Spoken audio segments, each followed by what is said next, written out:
In Oud-Feensnis, de Blokhuis Poorten, werden de werkstukken onder de directeur van het Verzetsmuseum aanbingen. Een forse stapel. Dat betekent dat wij vanmiddag en vanavond huiswerk hebben om het echt door te nemen en te gaan kijken van wat we ermee kunnen doen. De leerlingen hebben onderzocht wat ze op scholen al een keer van de Tweede Wereldoorlog weten. Ze weten zeg maar wel allemaal naar Auschwitz en Westerbork dat het bestaat, wat er is gebeurd, maar ze weten niet waar het ligt. Ze weten eigenlijk helemaal niks van de plaatsen waar het... Ze denken allemaal dat het in Duitsland ligt allemaal. Ze hebben ook tips voor het nieuwe Verzetsmuseum dat in 2013 open gaat.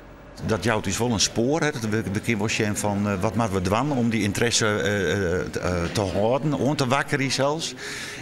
En daar ben wel een paar antwoorden al jaren troben. Die zeiden van nou, dat moet je doen, dat moet je doen. En dan wordt zo'n periode wel des te interessanter voor u. Ik denk zoals hoe het nu ook gedaan wordt om verhalen te vertellen. Om oorlogsveteranen en mensen die de tijd hebben meegemaakt te laten vertellen. En ons laten ervaren hoe zij het hebben meegemaakt. En dat wij daardoor een idee krijgen hoe het was. Zo gebeurt dat Jutek. De 89-jarige verzetsman Gerrit Fokkema vertelt het verhaal van de oerval op de Blokhuis Poorten. In 1944 werden hier verzetsmensen bevrijd, liek als Fokkema. Ik zat in deze cel, cel 5. Dat is onze cel. Onze cel, dat wil zeggen dat ik daar zat, dat mijn vader daar zat en dat mijn broer daar zat. Wij zaten met z'n drieën hier in de gevangenis, gevangen genomen door de Duitsers vanwege verzetsdaden.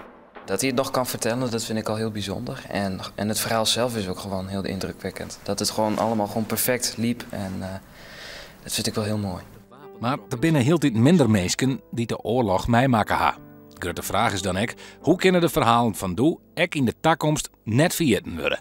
Zo'n verzetsmuseum, wat wel blijft, is daar natuurlijk tegen belangrijk voor. Het is ik taak om verder te gaan en net helemaal bestaan te blijven. Maar bij zulke gelegenheden moet je vertellen wat er gebeurd is, zodat ze weten het is gebeurd en het kan eventueel weer gebeuren, wat we net hopen natuurlijk.